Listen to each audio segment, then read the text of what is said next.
Je suis absolument ravie de vous retrouver pour ce premier Dare Zoom de rentrée. Beaucoup de Dare Women connectés ce soir, c'est sympa. Bonsoir à toutes et puis surtout, j'espère que vous avez passé de bonnes vacances. Donc, ce soir, pour notre premier Dare Zoom de rentrée, je suis particulièrement heureuse d'être en duplex avec New York. C'est le matin à New York avec Fabienne. Salut Fabienne. Salut. Voilà, avec Fabienne qui est une des premières Dare Women à adhérer donc au réseau Dare Women, une rencontre de l'année dernière ce soir. Donc nous avons vraiment un immense plaisir de retrouver Fabienne. Bonsoir Fabienne. Bonjour. Je peux dire bonsoir. Je peux dire bonsoir. Je pense que oui, c'est ça. Bonsoir maintenant aussi. On est dans la même zone. Il est 7 heures du soir à New York. Alors, je voudrais saluer parce qu'on a quand même du monde qui nous vient toujours l'Afrique du Sud, qui est là. Bonsoir Frédéric, Frédéric est une fidèle qui est toujours là. On a pas mal, on a Paris, mais on a aussi le Luxembourg, on a aussi l'Allemagne et on a Casablanca. Naïma, tu es là, je sais que je t'ai vu, donc qui est la Dare Woman, présidente du Women's Afrique. Voilà, on a beaucoup aujourd'hui, c'est une audience internationale qui t'écoute. Juste pour t'introduire, Fabienne, parce que j'ai parlé de Dare Women, mais ce qui est très important, c'est que vous avez ce soir quand même une primeur. Vous avez pour la première fois une conseillère, une experte en innovation qui va parler du féminin dans l'innovation. Il faut que vous sachiez que ça n'existe pas. Donc, ça nous vient des États-Unis par l'intermédiaire de Fabienne, qui est une Dare Woman, mais ça n'existe pas. Donc, Fabienne, maintenant, la parole est à toi. Je te la laisse et laisse-nous nous expliquer comment est-ce que demain, on va se réveiller en étant tous et toutes beaucoup plus créatifs. Merci beaucoup Frédéric pour cette introduction et je vais partager mon écran pour partager les slides. Voilà, que vous devriez voir bientôt si tout fonctionne correctement. Tout le monde les voit? C'est bon? Fabienne, c'est une des femmes qui fait partie de la communauté scientifique puisque elle a démarré ses études donc par des études dans la chimie. Elle a rejoint la communauté donc de ces femmes scientifiques qui sont assez peu nombreuses et qui l'étaient encore moins à l'époque. Aujourd'hui, je crois que tu m'as dit que vous étiez 4 dans ta prépa en maths sup. Voilà, c'était pas beaucoup. Alors, c'est pas beaucoup plus en ce moment. Hein. J'ai moi-même une fille en prépa, ils sont 6. Donc, voilà, malheureusement, on n'a pas trop avancé. Après tes études de chimie, tu as intégré, donc, en tant qu'ingénieur chimiste donc, de grands groupes, le Sieur Cotel, Colgate-Palmolive. Tu es rentré très vite donc, en R&D. Et puis, premier acte audacieux, tu es parti pour le boulot, toute seule, vivre à New York pour Colgate. Là-bas, tu fais ta carrière et au bout de quelques années, ça ne te suffit pas. Donc, tu décides, deuxième acte audacieux, deuxième action audacieuse, de changer de parcours et d'aller au marketing. Alors, quand on est dans ces grosses boîtes-là, il faut savoir que quand on change de service, c'est ce que tu m'as expliqué, on repart à zéro. Donc, tu dirigeais une équipe, comme tu me dis, tu avais un grand bureau, une voiture, tout ce qu'on veut. Là, tac, aux États-Unis, on repart en assistant chef de produit et tout ce qui va avec, c'est-à-dire rien. Et tu recommences à monter les échelons. Et donc, tu allies l'innovation marketing à l'innovation technique. Tu rechanges, on va passer vite parce que Fabienne, voilà, c'est une femme très audacieuse. Elle a beaucoup de vie en une et elle a fait beaucoup de choses. Mais globalement, Paris, Toulouse, Paris, New York, Amsterdam. Puis, tu reviens à New York pour ton boulot. Et puis, il y a 2 ans, surtout, il y a 2 ans, tu décides, après 30 ans d'innovation dans de grands groupes, de te lancer et de monter ta propre entreprise de conseil en innovation en se basant sur l'énergie féminine, tout un programme. Voilà, donc à toi la parole. Voilà, vous savez qui est Fabienne. C'est une femme qui est un bouillonnement d'énergie et elle va nous transmettre tout ça et surtout nous apprendre à savoir penser différemment dans ces périodes de post-Covid où l'agilité est de rigueur. Voilà, je pense que c'est très important de savoir effectivement réfléchir à nos choix professionnels, réfléchir à nos rythmes, pas forcément comme avant, et que les valeurs de résilience, effectivement d'agilité, de rebond sont des choses qu'on entend beaucoup en ce moment, mais comment on fait? Parce que la question, c'est très bien, mais comment fait-on? Réponse, avec New York, avec Fabienne. Merci beaucoup et no pressure après cette introduction. Donc, d'abord, je vais être sûre que nous soyons tous bien installés. J'espère que vous avez de quoi prendre des notes parce que je vais vous faire travailler. J'ai de mauvaises nouvelles. Oui, je vais vous faire travailler un petit peu. Si vous bien, je vois que tout le monde a son micro sur mute, ce qui est très bien, qu'on n'entende pas les bruits de fond. Je vois aussi que la plupart sont sur caméra, ce qui est toujours très agréable de voir des visages. C'est enregistré. Vous aurez le chat pour pouvoir partager les réactions et Frédéric m'aidera à décrypter. Et nous aurons du temps pour des questions à la fin. Alors, mon rôle là, c'est vraiment de partager ma passion pour l'innovation et pour l'humain, et notamment pour le féminin. Mais aussi, il faut être pratique. Donc, je vais aussi vous apporter des outils, quelques outils, dans cette heure et demie que nous allons passer ensemble. Donc, nous allons voir d'abord l'innovation un peu démystifiée, parce que l'innovation, c'est un grand mot, et donc je vais essayer de démystifier et de la rendre plus abordable pour vous. Nous allons parler du masculin et du féminin, les valeurs, les traits féminins dans l'innovation qui sont précieux, je vais aller donc en plus de détails, et nous allons, parce qu'il y en a 6 en tout, mais je n'aurai pas le temps de tout faire aujourd'hui, donc on va creuser plus l'empathie, qui est vraiment la fondation, et la collaboration. Mais pour commencer, je voulais vous poser une question, parce que je ne sais pas si vous avez entendu, il y a des articles qui ont été écrits là-dessus, mais les pays au monde qui se sont mieux sortis de la crise et qui ont mieux maîtrisé la crise du coronavirus étaient tous des pays qui avaient une caractéristique commune. Est-ce que vous savez par hasard ce que c'était, la caractéristique commune? C'étaient tous des pays dirigés par des femmes. Donc, il y avait la Nouvelle-Zélande, il y a l'Allemagne, il y a la Norvège, il y a beaucoup d'autres pays. Et donc, qu'est-ce qui fait la différence? C'est donc l'article qui en parlait, un peu décortiqué tout ça et a conclu que les femmes leaders qui ont attaqué le Covid et la crise et la pandémie l'ont fait effectivement sous l'angle de la science, etc., mais aussi sous le côté humain. Donc, Angela Merkel, elle a fait confiance à la science, aux experts. Il y avait donc cette confiance dans l'humain, dans l'expertise. Et par exemple, la première ministre Elma Solberg de Norvège, elle a été très innovatrice. Pour communiquer sur le coronavirus, elle a fait une émission télé spécialement pour les enfants. Et c'était super parce qu'elle a parlé avec des mots faciles pour que les gens comprennent, pour dédramatiser, mais aussi pour avertir. Et les enfants ont tout à fait compris. Et c'est passé quelque chose de magique, que ce sont les enfants qui ont appris aux parents qui les ont éduqués. Donc, juste pour vous montrer que dans des périodes de crise, comme a dit Frédéric, il y a des opportunités de penser différemment, il y a des opportunités de se réinventer. Et c'est ça dont on a besoin maintenant. Alors, l'innovation démystifiée. Alors, je vais vous mettre tout de suite en contribution. On va rentrer dans le bain, on va s'échauffer un petit peu. Donc, qu'est-ce que c'est que l'innovation? Alors, je vous demanderai, si vous voulez bien, de mettre vos réponses dans le chat. Pour vous, qu'est-ce que c'est l'innovation? D'accord? Donc, je vais essayer de voir. Oui, je devrais pouvoir voir le chat.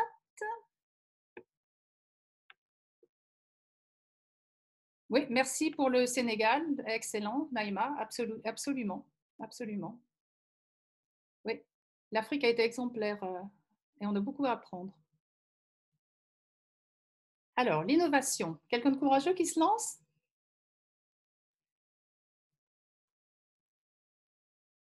Oui, remise en question permanente pour créer différemment. Absolument. Nouveaux produits, oui. Du cadre, bien sûr. Oui, nouvelles idées. Oui. Autrement, c'est très important.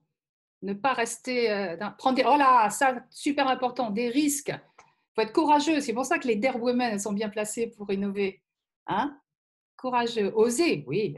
Oh, Frédéric, quand même, c'était facile. Hein? OK? Encore?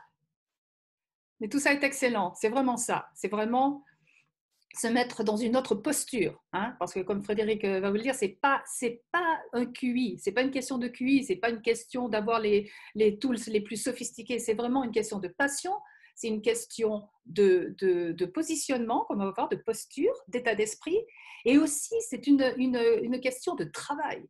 Parce que je vais essayer de démystifier l'innovation, mais c'est beaucoup de travail. Je dis toujours, l'innovation, c'est du sang, de la sueur et des larmes. Hein. Ce n'est pas des gens crazy avec des cheveux en l'air et qui se roulent dans des pièces avec des beanbags. Hein. Ce n'est pas ça. L'innovation, la créativité, il y a une partie, mais c'est très, très difficile. OK.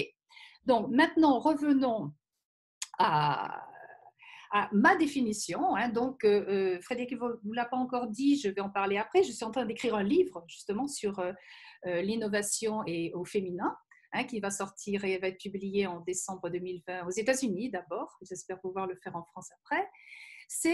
J'ai essayé de faire quelque chose de simple, mais en dessous, il y a beaucoup de choses et je vais le décortiquer pour vous. Alors, l'innovation pour moi, c'est quelque chose de nouveau qui crée de la valeur.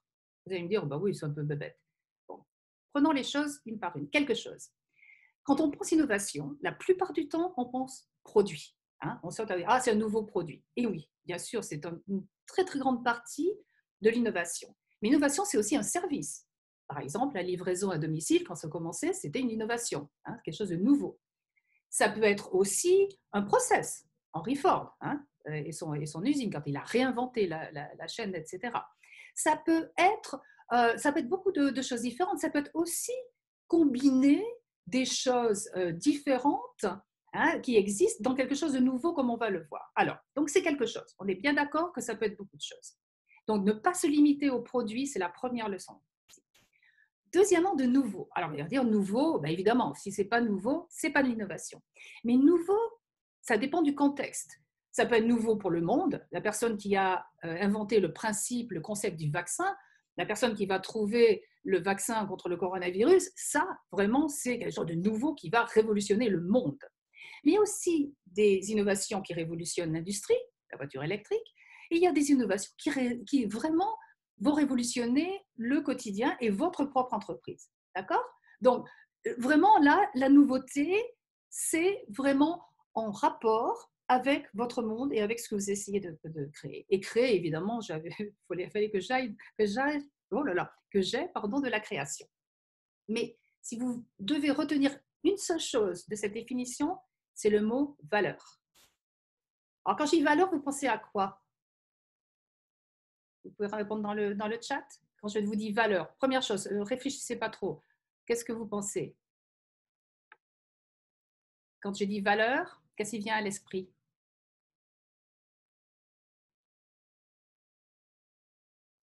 Très bien, ouais, magnifique, à beaucoup. C'est merveilleux parce que je vois que je suis en Europe et je ne suis pas aux États-Unis. C'est super parce que quand je pose cette question ici, vous savez ce que j'ai?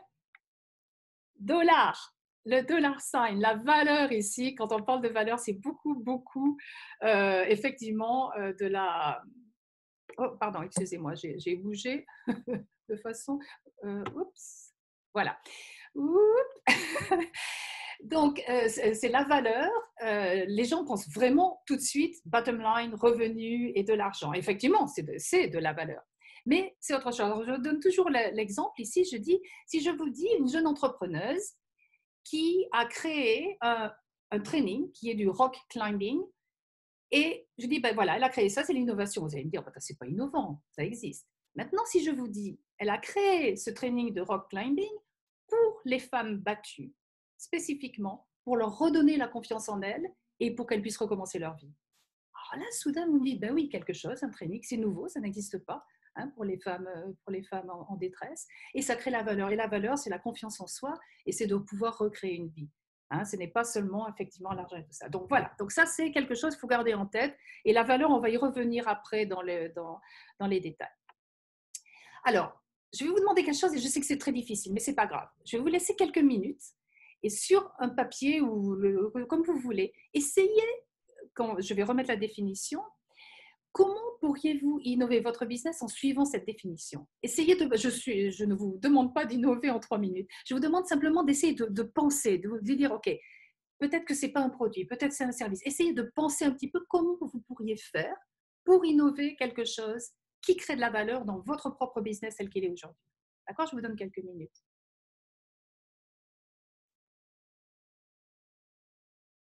Et c'est pour vous, hein, vous le mettez sur un bout de papier, c'est personnel.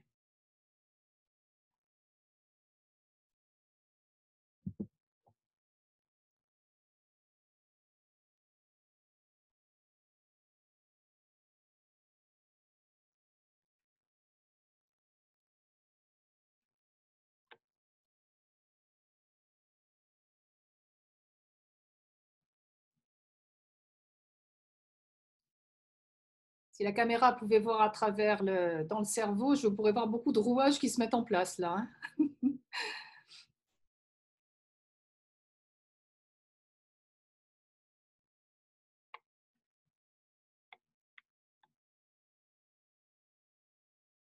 Vous m'entendez?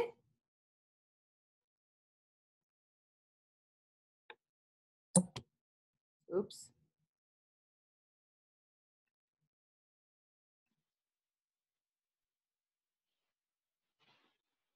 Allô? Vous Ouais, m'entendez? Fabienne, c'est Frédéric. Peut-être tu peux essayer de mettre ton casque parce que ça grésille.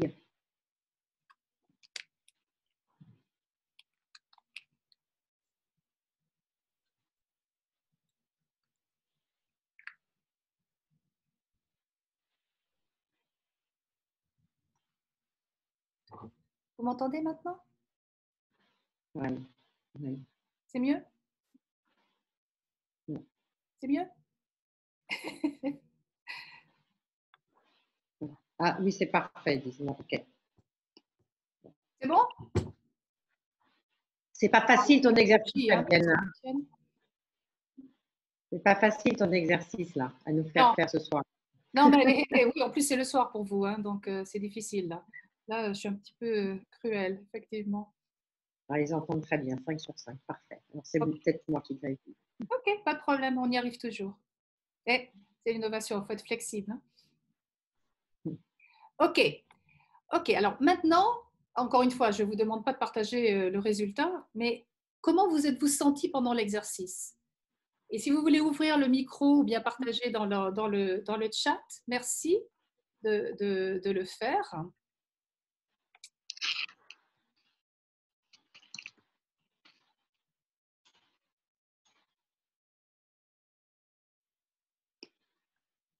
5 sur 5, je suppose que c'est pour le son, c'est pas pour l'exercice.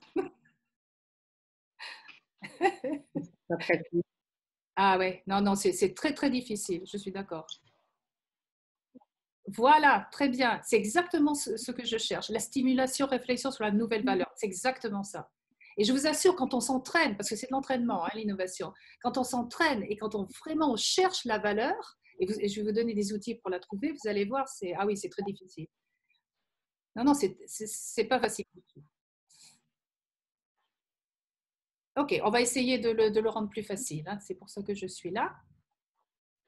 Alors, donc nous allons passer maintenant au féminin et au masculin. D'accord? Et je vais encore vous mettre en contribution, mais là, ça devrait être beaucoup plus facile.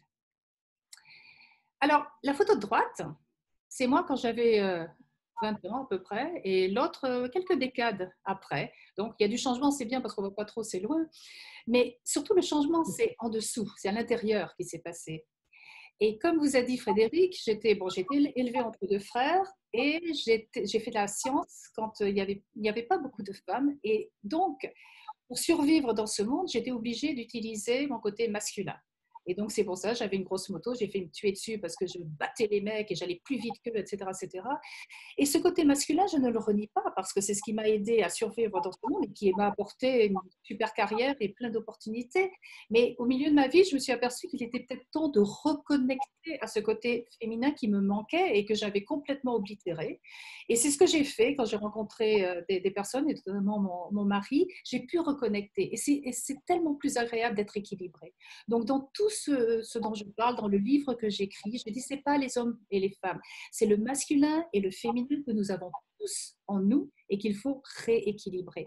Et malheureusement, le monde est beaucoup plus drivé par le masculin et notamment l'innovation, comme on va le voir, par le masculin. Donc, il est temps de reconnecter. Encore une fois, il n'y a pas ni bien ni mal. C'est pas en concurrence, c'est en collaboration. On va parler de la collaboration. Oups. OK. Alors, tout être masculin, humain, pardon, lapsus significatif, tout être humain a un côté féminin et un côté masculin. Donc là, ce sont des traits que j'ai pris dans la recherche et qui sont connus, hein, pour être soit féminin, soit masculin. Alors, nurturing, on a travaillé aussi avec Frédéric, c'est impossible à traduire en français pratiquement, mais je pense que tout le monde le ressent, hein. On sait ce que c'est le nurturing. Donc, le nurturing, l'effet supportif, et Frédéric en a parlé, les femmes, elles s'entraident, et surtout aux États-Unis, j'ai trouvé vraiment des communautés de femmes vraiment superbes.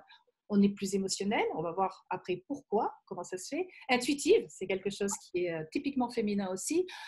Nous sommes vulnérables, ce qui peut être un inconvénient, mais qui peut être aussi un énorme avantage, surtout dans le leadership et encore plus dans l'innovation où on ne sait pas où on va et il faut être très humble. Empathique, on va voir l'empathie en détail, et il y a une douceur aussi dont on a besoin, je pense, maintenant. De l'autre côté, il y a le côté masculin, encore une fois, que nous avons, logique, ciblé, vraiment orienté sur l'action, les résultats, discipliné, sûr de soi, confiant et fort. D'accord ? Donc maintenant, encore une fois, je vais vous mettre en contribution, mais ça devrait être plus facile.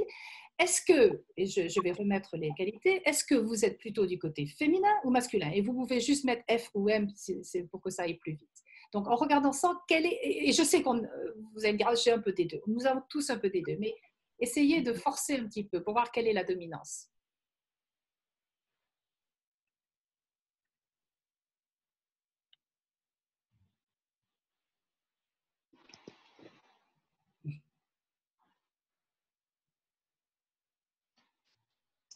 Ah, il y a un bon équilibre. Ah, je peux dire M, je l'ai déjà dit. Hein.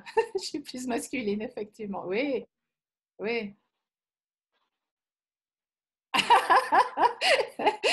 C'est pas grave, Stéphanie. Je vais vous donner raison après, vous allez voir. Ah, très près. Ben justement. Oh là, il y en a qui ont deviné l'exercice après. Hein. Voilà, oui, ben oui, oui, oui, oui. Bon, alors, je vais essayer de fermer sans quitter. Donc, maintenant, je vais vous demander, dans le chat toujours, en regardant donc les traits, de me citer un trait féminin et un trait masculin prédominant chez vous. D'accord? Vous en piquez un, vous en prenez un qui est prédominant. Un masculin, un féminin.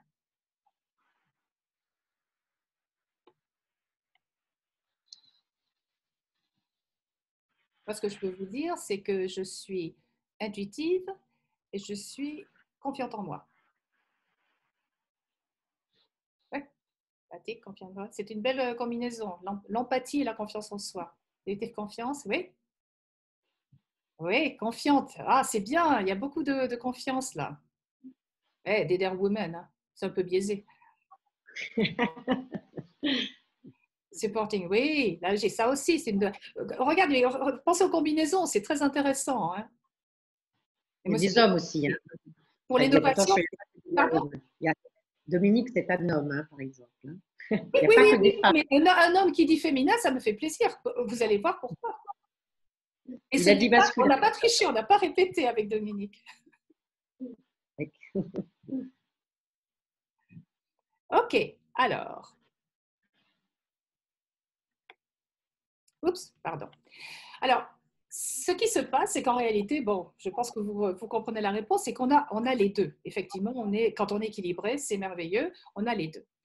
Et pour mon livre, j'ai dû faire beaucoup de recherches, comme vous pouvez vous en douter, et j'ai aussi parlé à des scientifiques, du cerveau. J'ai voulu comprendre ce qui se passait. J'ai passé à parler à des transgenders. J'ai parlé à beaucoup de personnes différentes, des scientifiques, pour comprendre vraiment ce qui se passait dans le cerveau. Et comme partout en science, il y a une grosse polémique. Est-ce qu'un cerveau masculin et un cerveau féminin, par contre, ça existe? Est-ce qu'il y a des différences ou est-ce que c'est exactement le même? Donc, le consensus qu'il y a aujourd'hui dans la science, c'est que le cerveau masculin et féminin, ils sont plus semblables que différents. Hein. Donc, la majorité, c'est la même chose. Mais, il y a quand même un certain nombre de différences. Il y a un certain nombre de différences dans la chimie, par exemple la testostérone que les hommes ont beaucoup plus, d'où le focus, d'où un peu le côté un peu plus agressif. Nous, on a l'oxytocine qui est plus la collaboration, le bonding, etc. Hein, donc, on a tout ça. Aussi, la façon dont nous naviguons entre les deux lobes du cerveau par rapport aux hommes qui sont beaucoup plus sur l'un ou sur l'autre. Donc, on a une facilité avec la communication, avec les émotions. Et on va voir comment c'est très, très, très important dans l'innovation, les émotions et toute cette histoire de communication et le verbal. Alors, la bonne nouvelle, c'est que l'on soit un homme, une femme, transgenre, etc., la plasticité de notre cerveau est immense. J'ai je savais un petit peu, mais en recherchant plus, c'est absolument fantastique ce que notre cerveau peut faire. Et on peut reconnecter des neurones, on peut acquérir des traits. Donc, si on est trop masculin, on peut acquérir des traits féminins et vice-versa. Quand on vieillit, eh oui, il y a de l'espoir, on peut reconnecter. C'est simplement qu'on a moins de connexion, mais on travaille plus. Donc, le cerveau est absolument magnifique et ça, c'est une bonne nouvelle parce que ça veut dire qu'on est tous des innovateurs, on peut tous l'être si vraiment on en a envie. Donc, le féminin et le masculin, ce n'est pas vraiment lié au sexe. Je me souviens, c'était le TED Women 2018, le transgender qui parlait et qui disait, mais ce n'est pas 0 ou 1, on n'est pas homme, femme, 0, 1, on est tous, et biologiquement, et aussi psychologiquement, on est sur une espèce de spectre, de continuum. On peut être très féminin, très masculin. Hein, on a vu que toutes, nous nous situions, et tous, nous nous situions quelque part sur ce spectre. D'accord? Ça fait du sens? Ouais? Ok. Ah, alors maintenant, on va attaquer le féminin. Parce que vous allez me dire, l'innovation, le féminin et masculin, c'est bien, mais qu'est-ce que ça a à faire avec l'innovation? Je vais essayer de vous expliquer un petit peu le process d'innovation. Je suis sûre qu'il y en a qui sont familiers avec, mais pour ceux qui ne le sont pas, l'innovation, ça part de rien, pratiquement, et ça aboutit à un produit ou à un service ou à quelque chose qui va être sur le marché. Et le point de milieu, c'est ce que j'appellerais le prototype. Hein. C'est quelque chose qui marche un petit peu, mais qui n'est pas finalisé. Donc, ce qu'on appelle la deuxième partie de l'innovation, le back-end, qui est l'exécution, ça prend le prototype qui a été créé et ça l'amène au niveau commercial. Et donc, ça fait appel à beaucoup de qualités que l'on a vues tout à l'heure, masculines. Hein, decision making, clair, focus, organisé, discipliné, etc., etc. Mais le front-end, qui est un petit peu chaotique, hein, c'est la création, c'est la découverte, c'est connecter les dots, etc. Ça, on va le voir, et ça va être le sujet plus détaillé, c'est vraiment beaucoup plus féminin. Donc, on a besoin des deux. On a besoin de l'énergie masculine et de l'énergie féminine pour faire de l'innovation qui fonctionne. Je vais vous donner un exemple pour essayer d'expliquer un petit peu. Disons que l'on veut développer, on veut innover un nouveau gel douche. La cible, ce sont les femmes et le thème, c'est relaxing. On veut que ce soit un gel douche relaxant pour les femmes.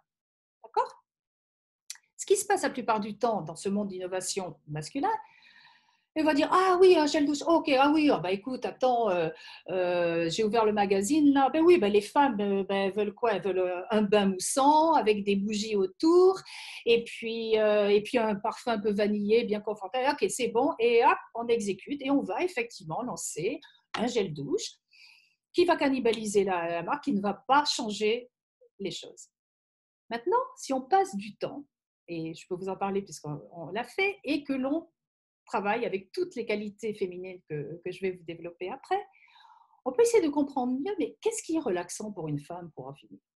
Donc, nous avons passé des journées, nous avons passé beaucoup de temps, et nous avons parlé aux femmes, mais vraiment en essayant de nous mettre dans leur peau, comme on va le voir avec l'empathie. Et un jour, pendant une session, il y a une femme qui dit, bon, écoutez, soyons clairs, moi, quand je veux me relaxer, je prends un verre de vin rouge. Et tout le monde a éclaté de rire. J'ai dit, non, rigolez pas, il y a quelque chose là, c'est vrai, c'est ça qu'elle fait. Et donc, nous avons fini par développer un gel douche qui a repris toutes les illustrations, l'ambiance de la Toscanie ou de la Napa Valley si on est en Californie. Donc, quelque chose qui était très bucolique, très agréable. Le gel douche qui était très riche, qui avait un parfum qui était une couleur bordeaux. En fait, c'était vraiment… Et il a fait la différence parce qu'il a attiré des gens qui ne prenaient pas de gel douche. Et il a attiré les hommes aussi d'ailleurs. Donc, c'est juste pour vous montrer que lorsqu'on ne va pas avec l'obvious, hein, ce qui est vraiment évident, et que l'on essaie de brainstormer, d'aller plus loin, de passer du temps, l'innovation, ça marche mieux. Vous êtes toujours avec moi? Oui? Ok. Oups. Ok, alors maintenant, on va aller un peu plus dans le féminin, dans l'innovation. Hein. Donc, vous venez, c'est le front-end, on part de rien. C'est-à-dire qu'on se dit, le gel douche, on va étudier le marché, on va parler aux consommateurs, on va faire des recherches, etc. Et on va vraiment avoir toute cette information, on va développer des idées à partir de là, on va essayer de sélectionner les idées et après de faire vivre cette idée sous la forme d'un prototype. Hein. Donc, c'est tout ce process que l'on va voir. Alors, pourquoi doit-on avoir de l'empathie en innovation? Et on va le voir plus en détail, l'empathie, on va faire un peu de l'exercice. Mais l'empathie, c'est pour le client, bien sûr, pour le consommateur. Hein. C'est très important parce qu'on veut savoir exactement ce qu'ils veulent, mais c'est aussi pour les partenaires, hein, pour les fournisseurs quand on a une entreprise, c'est pour les collègues, c'est aussi pour les boss. Moi, je me souviens, dans le monde corporate, j'ai parfois été un peu dure avec mes boss, hein, parce que je leur disais, ah oui, il faut l'innovation, je veux le budget, tout ça. Et puis eux, il fallait qu'ils délivrent le quarter à Wall Street. Hein, donc, ils étaient pris dans des situations difficiles. Et j'ai peut-être manqué d'empathie là. Donc, il faut avoir vraiment de l'empathie. C'est un écosystème. Et puis l'empathie pour la mère nature. Hein, on en parle beaucoup maintenant avec le global warming. Mais si, au lieu de développer des produits et après se dire, ah ben tiens, c'est en train d'abîmer la planète, peut-être qu'il faudrait faire quelque chose. Si on commençait, quand on développe un produit, à prendre la mère nature en considération, avoir de l'empathie pour elle, essayer de créer quelque chose dès le début qui ne va pas l'abîmer. Hein, ça fait du sens, mais ce n'est pas ce qui est fait maintenant. Donc, c'est très, très important l'empathie à tous les niveaux. Et c'est encore une fois dans l'écosystème de l'innovation. Alors, il y en a 6, hein, je vous ai dit. J'ai ma petite formule chimique que j'ai faite, je suis chimiste, pour que les gens se souviennent que j'ai mise dans le livre, où je mets ces 6 ingrédients. Et le dernier, la collaboration, c'est le catalyseur. Alors, l'inclusivité. Je suis sûre que vous avez entendu parler beaucoup de l'inclusivité. Maintenant, c'est encore une fois comme l'innovation à un moment donné, c'est à la mode. Tout le monde a son chef de diversity, hein, l'inclusion, diversité, etc. On en entend parler beaucoup, beaucoup, beaucoup. Mais il y a beaucoup de bruit et il n'y a pas toujours l'action qui suit. Et ce à quoi on arrive souvent, on arrive à ce qu'on appelle la diversité optique. Ah oui, oui, j'ai embauché tant d'hommes, tant de femmes, j'ai telle couleur, tel accent, tel machin, quel âge, on y va. Et encore, on s'arrête souvent à l'ethnicité et au genre. Moi, je prône pour l'âge, je prône pour les points de vue, le handicap. Hein, donc, il y a beaucoup, beaucoup de diversité à prendre en compte. Mais quelque chose de très, très important, c'est que l'inclusivité, c'est différent de la diversité. OK? C'est pas la même chose. Et là, je suis très heureuse de partager cette quote de Verna Meyers que je trouve magnifique parce que c'est tellement ça, c'est tellement vrai. La diversité, c'est d'être invité à la fête. L'inclusivité, c'est d'être invité à danser. Alors maintenant, si on transmet ça dans l'innovation, vous pouvez dire, ah ben oui, j'ai une équipe d'innovation, j'ai des hommes, des femmes, des tout, j'ai toutes les races, tous les mœurs, c'est bon, check. Mais si, quand vous innovez, quand vous avez des idées, autour de la table d'innovation, ces gens-là n'ont pas droit à la parole, hein, sont coupés. Combien de fois une femme dans une assemblée d'hommes est coupée parce qu'ils ont plus de choses à dire? Ça arrive, et oui. Donc, si on ne va pas voir la diversité et aller chercher la richesse de cette diversité, on manque beaucoup. Et même dans des équipes qui sont homogènes, ça arrive des fois, a priori elles sont homogènes, allez chercher dans l'histoire des gens, posez-leur des questions, demandez-leur ce qu'ils font à la maison. Dans mon équipe, j'ai eu des gens qui me disaient, oh tu sais, moi je suis créative à la maison, mais pas au travail. Je dis, mais c'est pas ça qu'il faut. Bring your whole self at work. Tu viens avec toutes tes possibilités, tout est c'est ça que l'on veut là. D'accord? Ensuite, le nurturing. Je pense que le visuel le dit assez. Faire grandir les idées et les relations. Alors, les idées. Une idée, c'est fragile. Vous vous souvenez, oh ben moi, relaxant, ben c'est un verre de rouge. Tout le monde rit.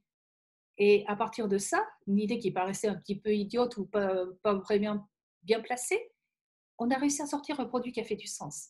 Donc, les idées sont très fragiles. Les idées, il faut les protéger. Dans mon atelier de travail, j'ai une vidéo d'un ancien CEO de Microsoft. Et quand on lui a présenté la première fois le iPhone, il a fait un téléphone qui coûte $700 et qui n'a même pas de clavier, ça ne marchera jamais. Well, ok. Donc, encore une fois, c'est tellement facile de rire, de ridiculiser, de tuer les idées. Et ça, on le voit tous les jours. Donc, il faut faire attention parce que, encore une fois, dans une idée qui paraît un peu farfelue, il y a une petite graine qu'il faut savoir protéger et faire grandir parce que ça peut devenir le produit du futur. Okay? Et bien sûr, nurturing, ça s'applique aussi aux relations. Hein, on a vu tout à l'heure que c'est important, les clients, tout l'écosystème, c'est très important parce que les relations, on en parlait avec Frédéric d'amitié. Hein, les gens, oh, j'ai des amis. Oui, mais attends, mais les amis, ça se cultive. Hein, ça se cultive vraiment. Donc voilà, c'est important, les idées et les relations. Qu'est-ce que c'est pour vous l'intuition? On va faire une petite pause, je vais vous faire travailler un petit peu là, hein, parce que je ne veux pas que vous endormiez. Qu'est-ce que c'est que... Oups, pardon, excusez-moi. J'essaie de voir le chat. Voilà. Alors, si vous voulez bien mettre dans le chat, pour vous, qu'est-ce que c'est l'intuition?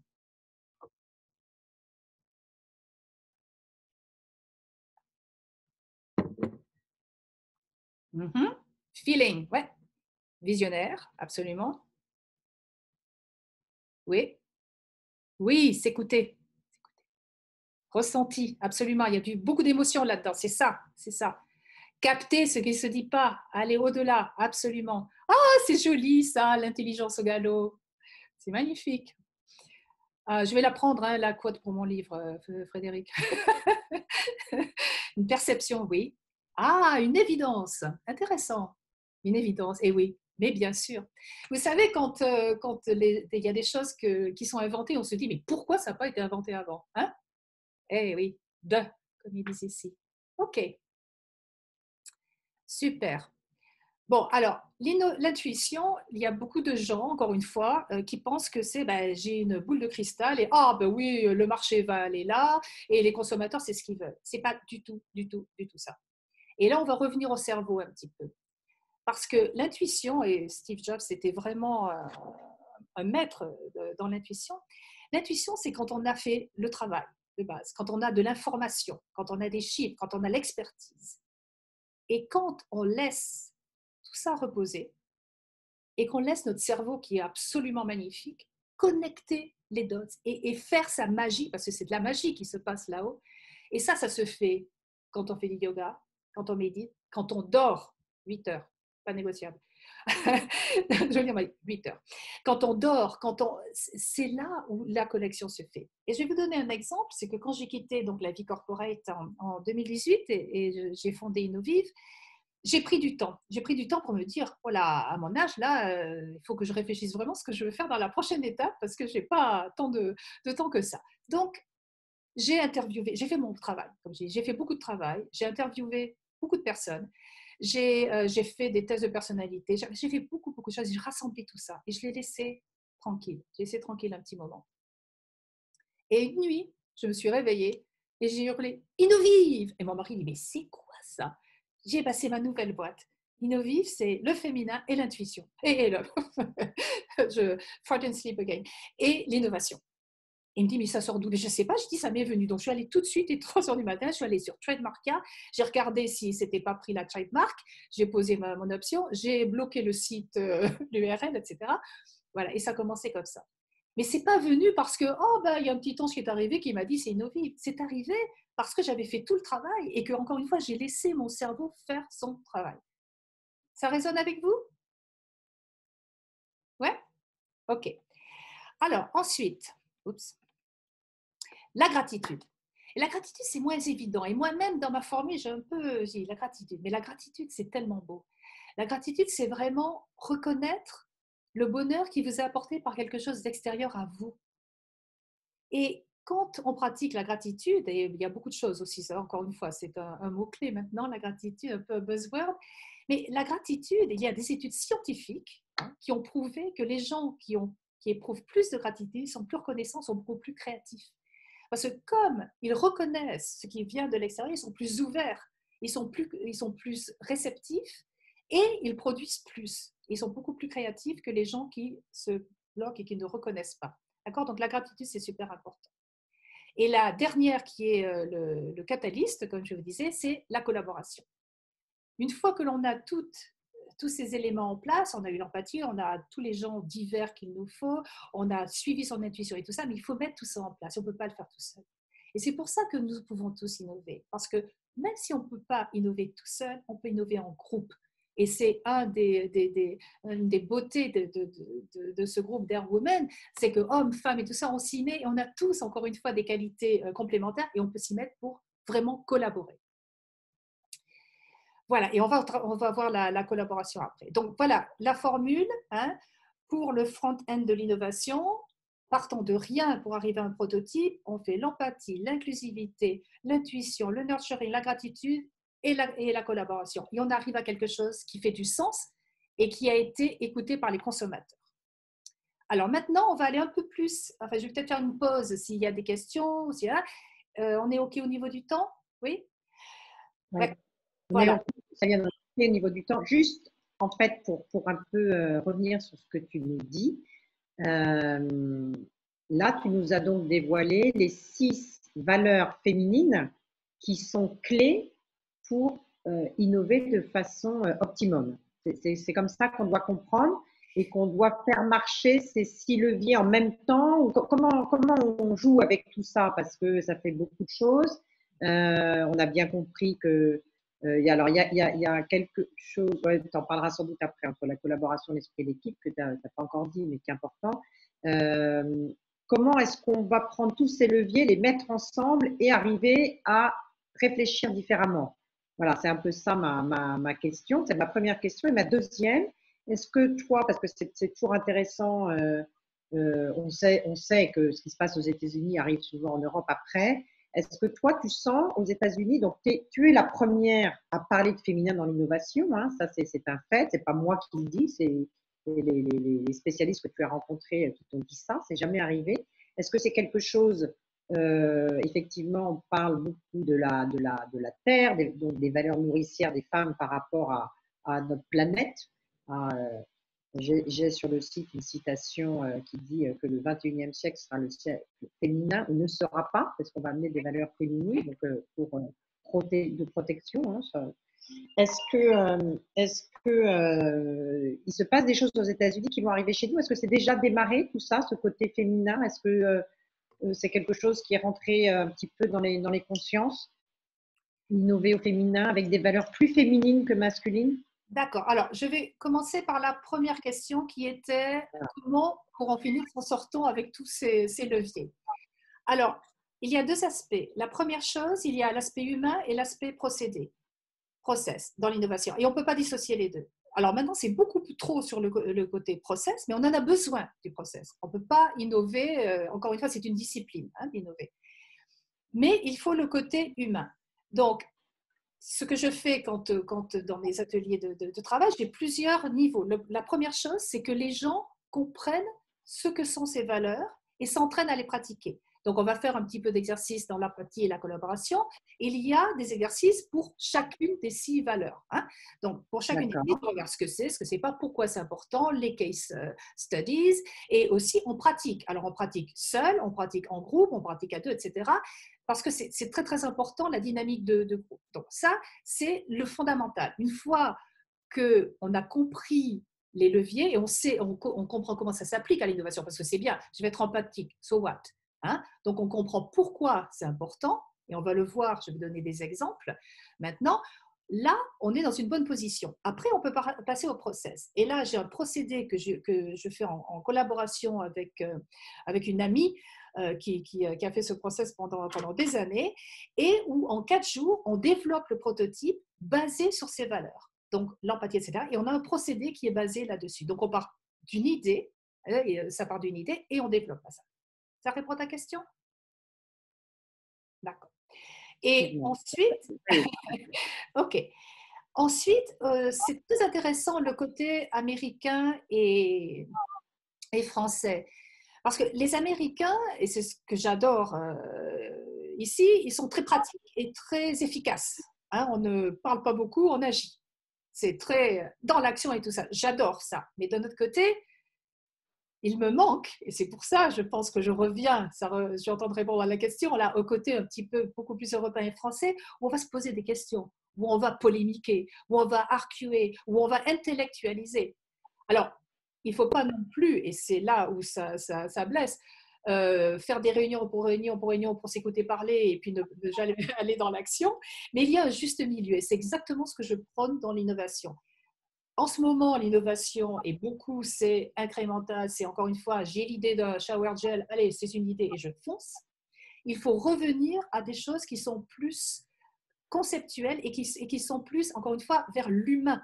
Hein. Tout ce dont je parle, c'est l'humain. Et c'est tout. Et l'intellect n'est rien sans le corps. Il y a un article très beau que j'ai lu il n'y a pas longtemps qui disait « Ce qui manque à l'intelligence artificielle, c'est un corps de chair et d'os ». Et oui, parce que notre corps, c'est très important. Hein, parce que le cerveau, il n'est pas seulement là, le cerveau, il est partout.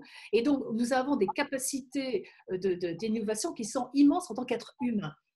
Donc, je pense que on va innover en France, en Europe, plus du côté féminin et plus du côté humain intellectuel, plus du côté process aux États-Unis. Mais moi, j'essaie de réconcilier ça. Comme j'essaie de réconcilier d'être française et américaine, d'être une scientifique et une marketeuse, et d'être du signe des Gémeaux.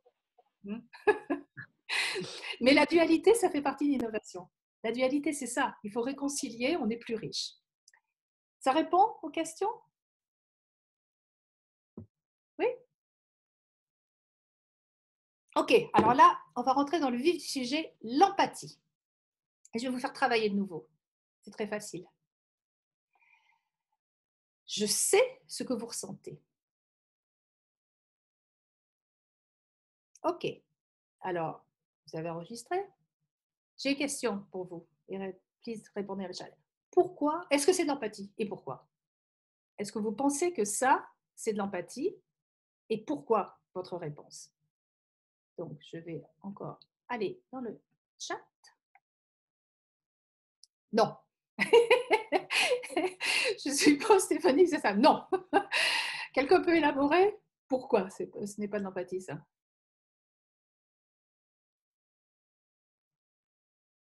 Et vous pouvez prendre le micro hein, si ça va plus vite. Vous enlevez le mute et vous parlez. Oui, merci. On ne connaît rien de la personne. Voilà. Voilà. Pas vécu la même situation. Yes! Il n'a pas fait poser de questions. Oui, excusez-moi. Mais c'est ça. C'est ça. C'est exactement ça. Ouais, unilatéral. De mon point de vue,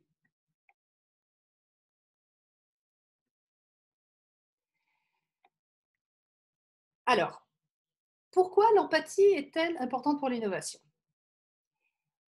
Alors, comme on a dit, d'abord, l'empathie, hein, ce n'est pas ce que l'on vient de voir, effectivement, pour toutes les raisons que vous avez données. L'empathie, c'est vraiment ça. C'est vraiment littéralement se mettre à la place des autres. Et ça, c'est très, très, très, très, très difficile. Et on a tous tendance, hein, on rigole quand on voit ça, mais il n'y a pas longtemps, j'ai une amie française qui a perdu son papa.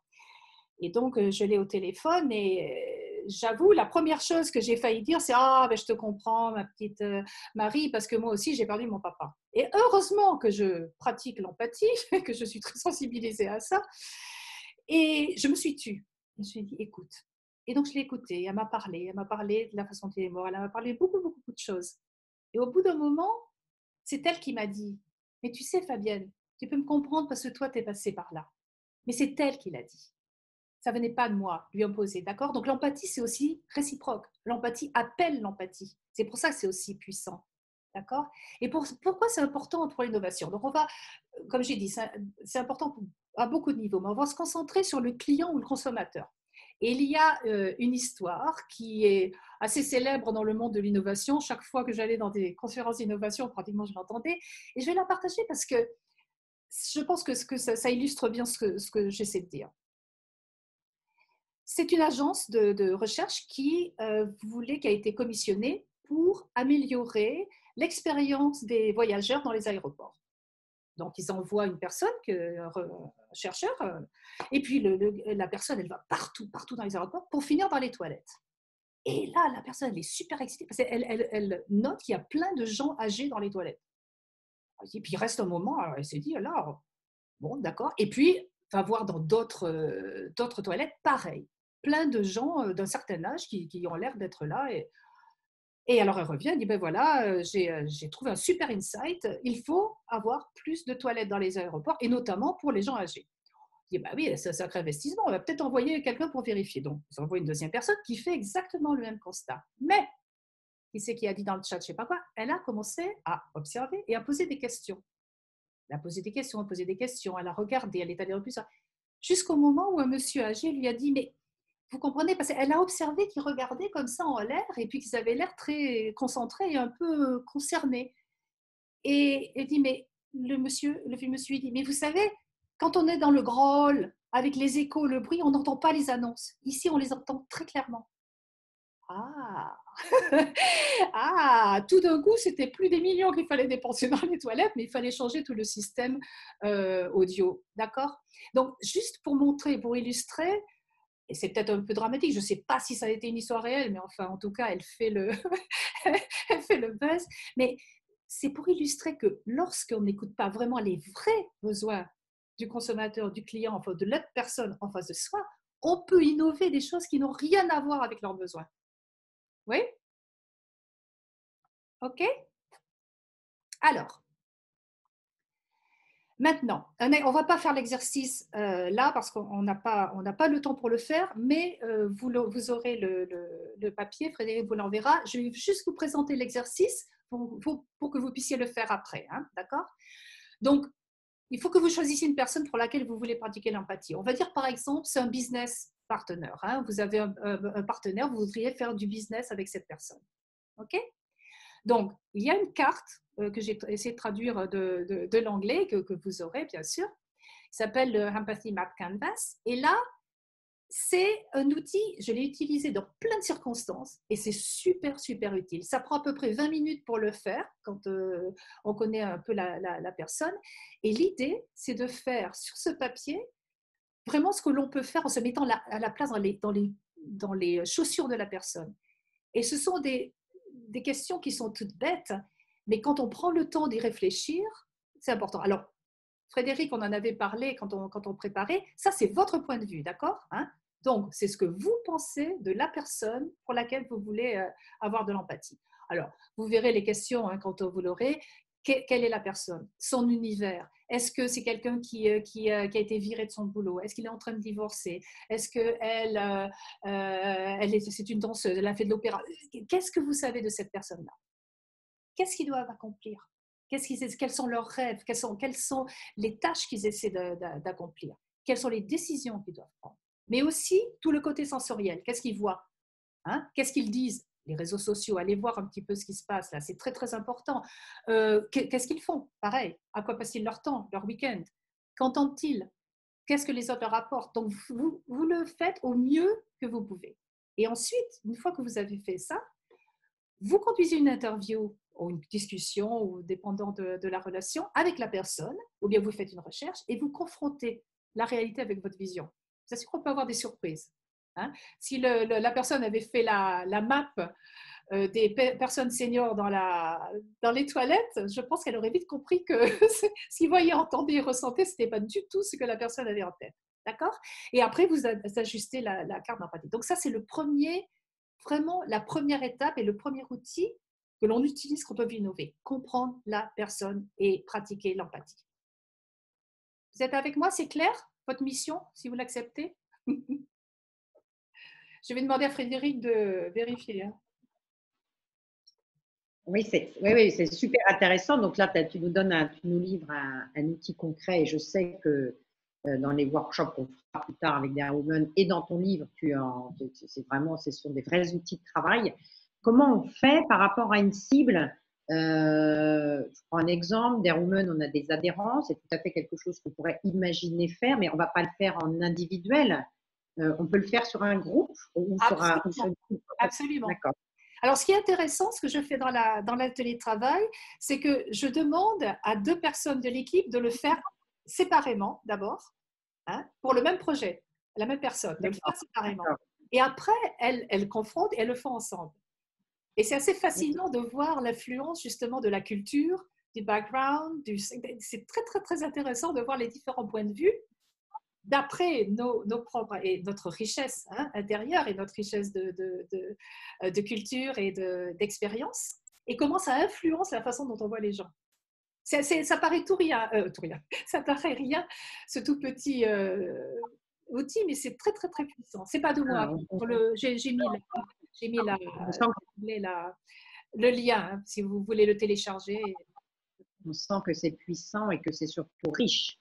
Oui. Effectivement, Mais la richesse, c'est vous qui l'apportez. Hein. La richesse, c'est ce que vous y mettez. Hein, parce qu'on peut le faire en état, mais quand on le fait bien, l'exercice, ça fait poser de sacrées questions. Et alors, Alors, il y a Myriam, vas-y. juste pas bien, il y a Myriam qui dit tout dépend du niveau d'intuition des personnes dans un groupe. Est-ce que l'intuition joue là-dedans ou est-ce que. Ah oui, absolument, absolument. Oui. Mais alors, encore une fois, souvenez-vous de la définition d'intuition. C'est quand la somme de connaissances que vous avez vous permet de comprendre mieux et de sentir là-dessus parce que vous avez été préparé. Donc, c'est pour ça que cet exercice est super important parce que lorsqu'on va passer au stade des idées développées, etc., vous aurez toute cette fondation d'informations que votre cerveau, derrière, en background, il va connecter.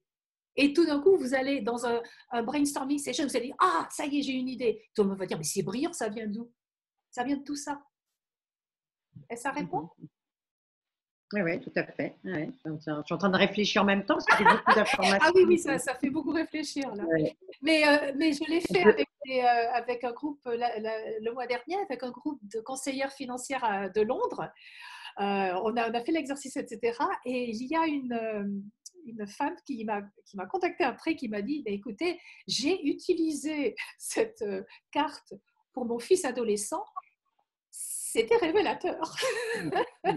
Et j'ai trouvé que c'était bien, parce que c'est vrai, on croit que l'on sait, on croit que l'on comprend, mais on ne sait pas. On ne sait pas.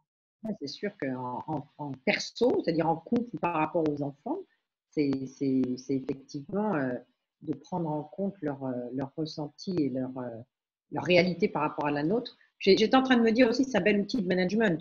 Simplement, même Ah en oui, management, c'est un absolument. bel outil de management. Absolument. Il y a d'autres. Je vais aussi partager cette histoire que j'ai aussi partagée dans le livre.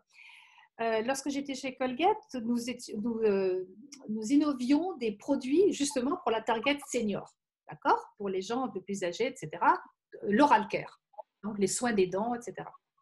Et j'avais embauché d'ailleurs une entreprise française à ce moment-là qui est venue aux États-Unis, Seniosphère, et qui avait fait un costume qui mimiquait la vieillesse. Hein, donc l'arthrite, la vue, etc. Ils avaient fait, c'était comme une espèce de costume de cosmonaute qui mimiquait ça. Donc dans l'atelier de travail que j'animais, j'ai demandé des volontaires pour essayer et pratiquer les soins dentaires avec le costume. Et c'est une petite marketeuse, je m'en souviendrai toute ma vie, de 25 ans, toute pétillante, pleine d'énergie. Ah oui, moi je veux essayer, super. Elle l'essaye, elle fait tout le processus de lavage des dents et tout ça. Et à un moment donné, bon, elle se tourne pour enlever le costume et revenir avec nous. Et ça lui prenait un temps fou. Et on croyait qu'elle avait du mal à sortir du costume, mais elle se retourne et elle sanglotait. On me dit, mais qu'est-ce qui se passe? Elle dit, mais mon Dieu, je me sens tellement mal parce que j'ai forcé ma grand-mère, je la poussais, je disais, j'ai les boulets en disant, mais si tu peux le faire, c'est juste que tu veux pas le faire et tout ça. Et elle dit, mais moi, je me rends compte maintenant qu'elle ne pouvait pas. Et je pense qu'elle s'en souviendra toute sa vie de ça. Donc, vraiment, là, c'était vraiment se mettre dans le truc. Mais là, on le fait virtuellement. Et il y a aussi la réalité virtuelle. Excuse-moi, je suis contente que tu dises ça parce que pour ceux qui ne le savent pas encore, on a créé chez Dare Woman Handicap, dont Charlotte, qui est là ce soir et qui t'écoute, est la présidente, et Margot est la vice-présidente pour faire briller les femmes en situation de handicap et justement combattre sur les préjugés. Et une de nos actions, ça va d'essayer de faire se mettre les managers, les collègues dans les entreprises à la place d'eux pour comprendre ce que c'est que quelqu'un qui a un handicap invisible qui est très fatigué parce que c'est totalement incompris, quelqu'un de sourd, quelqu'un de malvoyant, etc. Alors, je suis contente que tu dis ça parce que c'est vraiment de nos sujets, nous, chez Dare Woman, et effectivement, c'est en phase avec l'empathie. Et on voit qu'aujourd'hui, notamment dans le milieu du handicap, je ne sais pas si Charlotte peut dire un petit mot, mais on en manque pas mal, Margot, dans le milieu de l'entreprise. Voilà. C'est ce que je voulais juste rajouter. Ton exemple avec ce costume est très intéressant et peut nous donner quelques idées d'ailleurs. Merci, Anthony. Non, mais absolument. Et encore une fois, il y a un outil plus virtuel qui est la réalité, la réalité virtuelle, oui, et qui est fantastique pour l'empathie. il y a plein d'anecdotes, il y a plein d'histoires comme ça de personnes qui se sont mises vraiment dans la peau des gens. Et donc, il y a là des moyens de le faire. Bon, ça, c'est vraiment très roots, mais ça marche. C'est ce que je dis, on n'a pas besoin d'avoir des gros moyens, on n'a pas besoin d'être un génie pour innover. Vraiment. Ok, on va passer à la collaboration.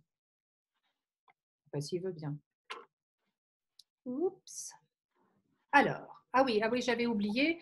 Après, oui, donc une fois que vous avez fait la carte, j'en ai parlé, hein, vous faites l'interview et après vous ajustez. Ça, c'est important. La collaboration. Alors, la collaboration est différente du travail d'équipe. Et là, je vais vous remettre en contribution et je vais vous demander ce que vous en pensez et comment c'est différent, si vous pensez que c'est différent. Oups.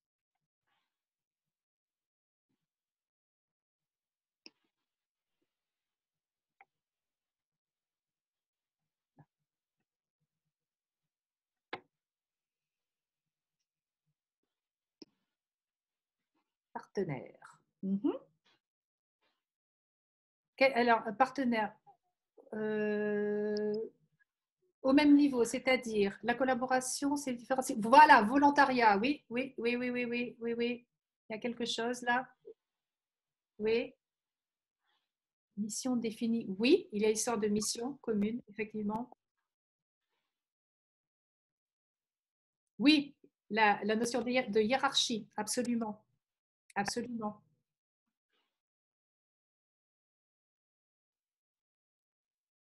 Encore?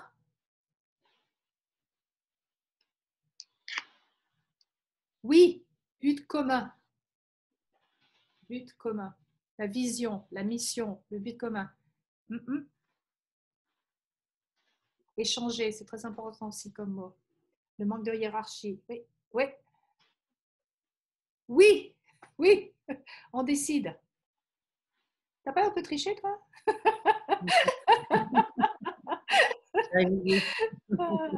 Oui, potentialiser. C'est intéressant.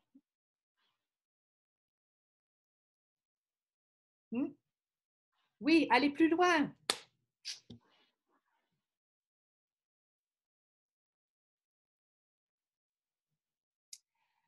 Ok, je vais fermer et de revenir ici. Alors, la différence, et j'avais eu un training super intéressant quand j'étais dans le monde corporate là-dessus, c'était, alors il y a deux mots, il y a l'intention et l'interdépendance. Alors, l'intention, je ne sais pas si ça vous est arrivé, mais combien de fois, oh, tu as été nommé dans cette équipe, oh, quelle joie. Donc, on fait partie de l'équipe, et puis bon, on est un bon professionnel, donc on fait son travail avec les autres, et puis 1 + 1 = 2. Bon, c'est bon, on a fait son travail. Ça, c'est du travail d'équipe. Et je ne dis pas que ce n'est pas bien, je dis simplement, c'est le travail d'équipe.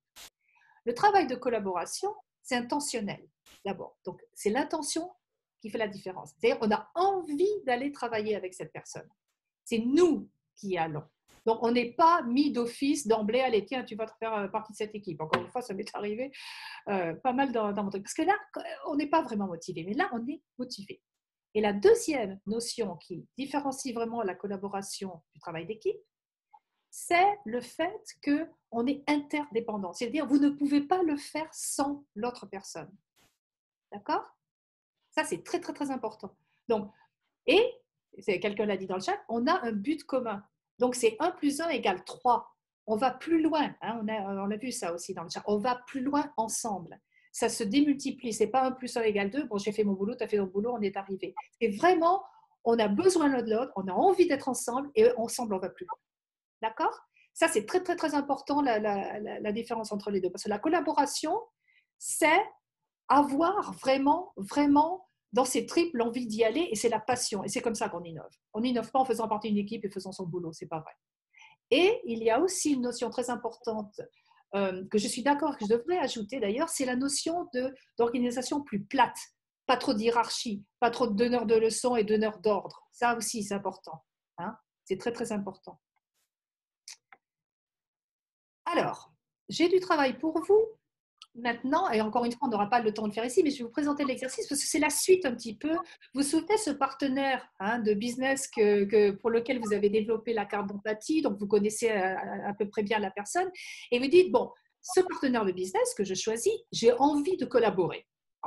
Alors maintenant, qu'est-ce qu'on va faire? Et souvenez-vous de la valeur. Alors, vous allez créer quelque chose ensemble, mais il faut qu'il y ait quelque chose pour vous, comme ils disent ici, il faut que ce soit un win-win. Il faut qu'il y ait quelque chose de positif pour vous et pour lui, ou pour elle, pour la personne qui est en face de vous. Donc, avant de vous engager, vous faites cette petite feuille de travail, encore une fois, c'est roots, mais ça marche. Vous vous dites vous-même et votre partenaire. Quelle est la valeur que je vais avoir? Et là, j'ai mis sortir de la maison, avoir une expérience, parce que la petite anecdote qui aide à comprendre, c'est un couple. Il y a un des deux qui dit, ben, ce soir, allez, on va manger chinois au restaurant. On dit, oh non, j'ai pas envie d'aller manger chinois au restaurant. Ça peut dégénérer en bataille, mais ça peut aussi, si on s'arrête et dit, mais pourquoi tu veux y aller? Et découvrir à la fin qu'il y en a un qui a envie de sortir de la maison et l'autre qui veut avoir une expérience un peu exotique. Ils finissent à aller au petit restaurant indien qui vient d'ouvrir au coin de la rue. D'accord? Donc, c'est vraiment quelle est la vraie valeur de ce qu'on veut. Et encore une fois, la valeur, ça peut être de l'argent, parce qu'effectivement, ça nous fait vivre, on a tous besoin, donc ça peut être l'argent. Mais par exemple, si vous êtes un petit business, vous associez avec quelqu'un de plus grand ou qui a un circuit de distribution, ça peut être avoir accès au circuit de distribution. Pour vous, c'est énorme. C'est beaucoup de valeur, plus que de l'argent, des fois. Donc, ça peut être la célébrité, le nom de marque. Une petite entreprise qui s'associe avec une grande marque, je suis pour avoir l'image de marque. Ça peut être la propriété intellectuelle. Vous pouvez avoir un brevet et vous ne savez pas comment le commercialiser, donc vous avez accès à la distribution, mais vous avez la propriété intellectuelle avec le brevet. Vous voyez, donc il y a plein de choses que l'on peut faire. Donc, quand vous envisagez avec cette personne pour laquelle vous avez de l'empathie, vous envisagez une collaboration, vous vous asseyez et vous faites ça. Alors, vous le faites tout seul et, comme pour l'autre, après, vous vérifiez avec votre partenaire que les hypothèses sont justes. C'est bien ça dont tu as besoin. Si tu veux t'associer avec moi, c'est parce que tu veux faire ça. Et ça revient à ce fameux but commun, qui est ensemble, on va faire quelque chose qui va être plus que la somme de nos deux expertises et de nos deux vies. Oui? On est bon? Eh bien, on va conclure. Alors, j'espère que vous allez retenir que nous pouvons tous innover. C'est un état d'esprit. Ce n'est pas une question de QI ou même de ressources. C'est une question de posture, une question d'envie, de passion et de travail, à ne pas oublier.